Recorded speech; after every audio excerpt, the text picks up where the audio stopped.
This is a lecture on markets. Part 1 discusses demand. What are markets? This is a picture of a market that looks like a farmer's market. It's called the Byward Market in Canada. Markets are places where buyers and sellers get together to make an exchange that is mutually beneficial for each of them. While markets can be physical places where exchanges happen, they also signify a larger institution as well. Markets help society answer these big questions. What do we produce? How do we produce it? And who gets to consume it? There are alternatives to markets, such as feudal societies or communist societies, which answer these questions in other ways. But we are examining markets as a way of organizing economic activity. On the demand side of things, we are looking at the situation from the buyer's perspective. On the left of this page, we have a demand curve, which is a graph of the demand information, and on the right side we have a demand schedule, which shows the same information in a table form.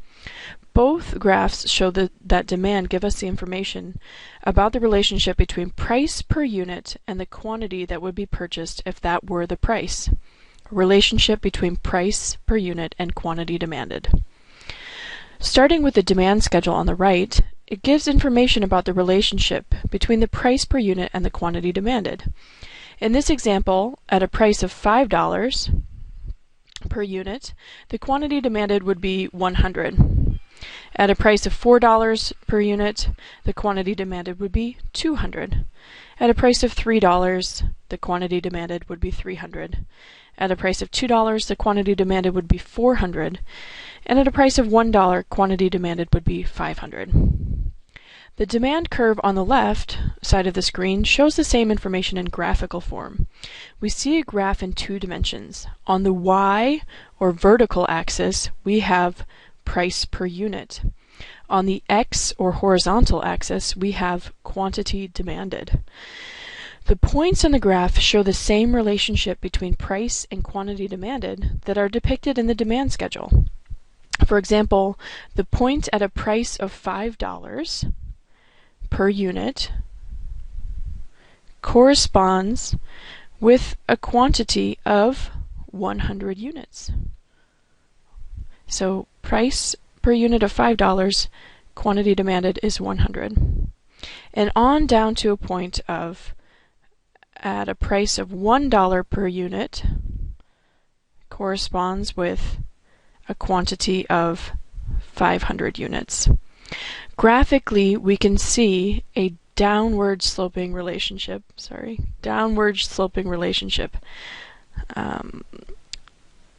which means an inverse or negative relationship between the price and quantity demanded. At high prices, the quantity demanded is lower, whereas at lower prices, the quantity demanded is higher. The law of demand states that the quantity demanded and the price of a good or service are inversely related, other things remaining constant. In other words, as price goes up, the quantity demanded goes down, or as price goes down, quantity demanded goes up. Please note that the demand curve alone does not tell us what price and quantity the market will choose. It is simply a hypothetical relationship. If the price happened to be Y, the quantity demanded would happen to be X.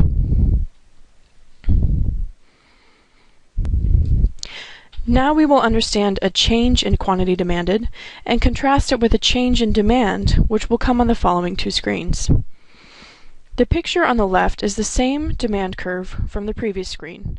It shows that at a price of $5, the quantity demanded is 100. And as the price goes down to 1, the quantity demanded increases to 500. Ceteris paribus means all else being equal. Price is a very important factor in determining how much of a good people would like to buy. But there are actually many other factors that will impact the quantity demanded of a good as well. However, on a single demand curve, we are holding all of those other factors constant, and only price is allowed to change on one demand curve. This is because we want to be able to draw a demand curve in two dimensions. We have price per unit on the vertical axis and quantity demanded on the horizontal axis. Allowing a change other than price would require us to draw in an additional dimension, which can be very tricky or impossible to do. So we draw a graph in 2 dimensions and assume that all else is held constant. If in fact one of the other factors changes, we will need to draw a new demand curve, as shown on the next screens.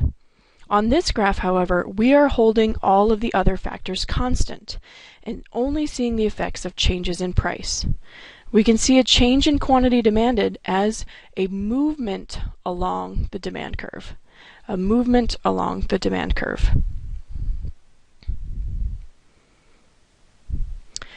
We're going to move from one point to another on a demand curve. For example, going from a price of $5 per unit and a quantity demanded of 100, as the price goes down to $4 per unit, the quantity demanded increases to 200 units. We moved down along the demand curve, moving from one point to another on the demand curve. We call this a change in quantity demanded, which is the result of a change in price. So movement along the demand curve is called a change in quantity demanded, or moving from one point to another on a demand curve, which is the effect of a change in price only. This slide shows a change in demand, which looks like a shifting demand curve. The picture on the left demonstrates a shifting demand curve. We have our price per unit on the vertical axis and quantity on the horizontal axis, as before, but now we have 2 different demand curves. The first labeled D1, the first demand curve, and as you move to the right, we have another demand curve. The second is labeled D2, the second demand curve. Remember, ceteris paribus means all else being equal. Price is a very important factor in determining how much of a good people would like to buy, but there are actually many other factors that will also impact the quantity demanded of a good. However, on a single demand curve, we're holding all of those other factors constant.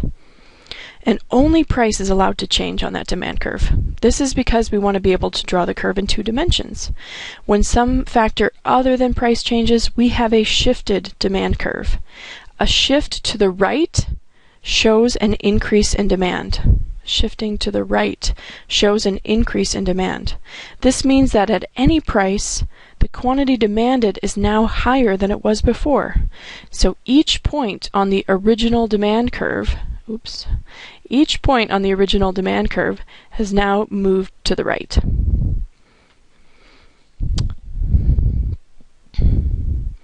What are some factors that increase demand? Changes in income would lead to an increase in demand. More specifically, an increase in income leads to an increase in demand for most goods, which are called normal goods. If you get a raise or a promotion at your work, the goods you start to purchase more of are considered normal goods. You might buy more clothes, more shoes, more meals out at restaurants, more vacations, etc. These are all normal goods. There are some goods, however, that you purchase when you have low income, which are called inferior goods. These are goods that you purchase more of only when your income has decreased. Think about how your consumption would change if you lost your job. You might purchase fewer clothes from a brand name, a normal good, and more clothes from the thrift store, an inferior good. Please note, however, some people might choose to purchase goods from the thrift store anyways, like Macklemore, but at the margin, a decrease in income would lead to an increase in demand for inferior goods. Changes in the prices of related goods could lead to an increase in demand. It depends on how the pairs of goods are related. So now we need to introduce the concepts of complementary versus substitute goods. Complementary goods are things that are generally consumed together: bagels and cream cheese, socks and shoes, tickets to a Seahawks game and Seahawks-sponsored clothing, etc. Notice the emphasis on the "and" between the words because the goods are generally consumed together. In general, when the price of a good decreases, it leads to an increase in the demand of the complementary good.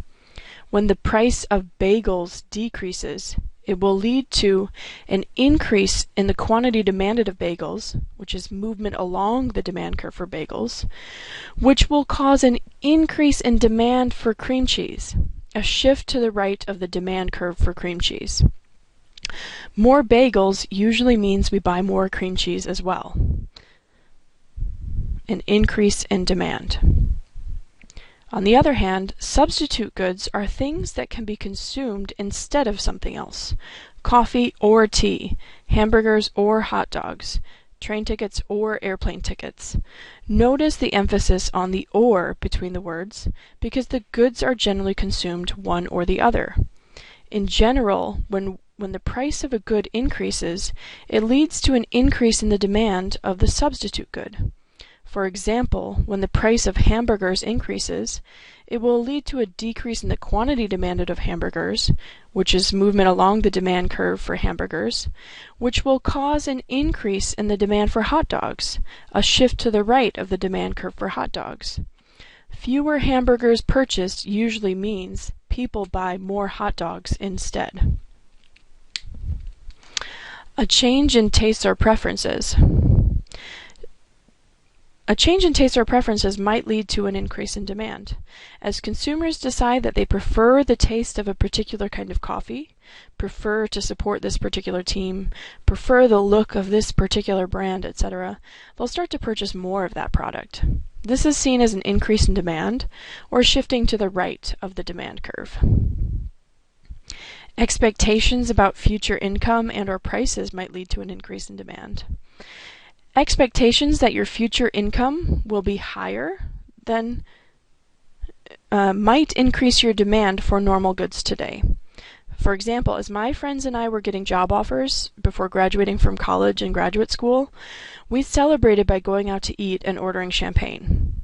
Our actual income hadn't changed, but the prospect of higher future income caused us to purchase more normal goods, thereby increasing the demand for those normal goods.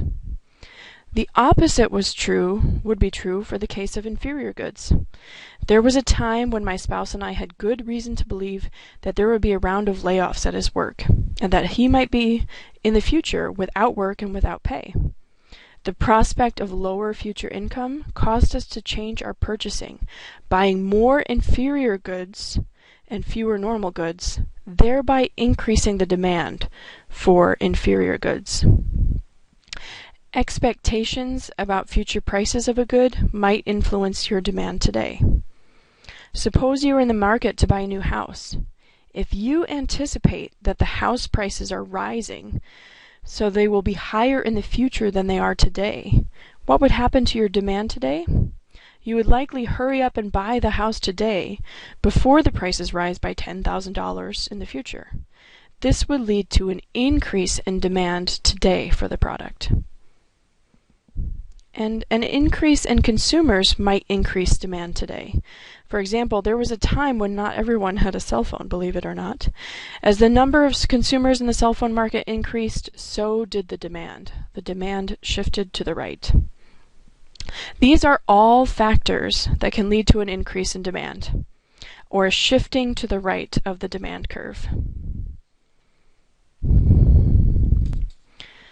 This next slide also shows a change in demand, which is a shifting of the demand curve. The picture on the left demonstrates a shifting demand curve. We have our price per unit on the vertical axis and quantity on the horizontal axis, as before, but now we have two different demand curves. The first one labeled D1, and as you move to the left, we can see a new demand curve, D2. New demand curve D2, the second labeled D2, the second demand curve. A shift to the left shows a decrease in demand. This means that at any price, the quantity demanded is now less than it was before. So each point on the original demand curve has now shifted to the left. At this price, I used to want to buy this big quantity. Now I'm going to buy a smaller quantity. The factors that decrease demand are all the opposite of factors we discussed on the previous slide for increases in demand, so we'll move through them more quickly. Changes in income could lead to a decrease in demand. More specifically, a decrease in income leads to a decrease in demand for normal goods. If your income goes down, you will likely go out to eat at restaurants less, for example. Whereas an increase in income would likely lead to an increase in demand for inferior goods. If your income goes up, it will likely lead to a decrease in demand for inferior goods. If your income goes up, you will likely eat less top ramen noodles, which are often viewed as inferior goods, goods that you eat only because you have low income. Changes in the prices of related goods could lead to a decrease in demand.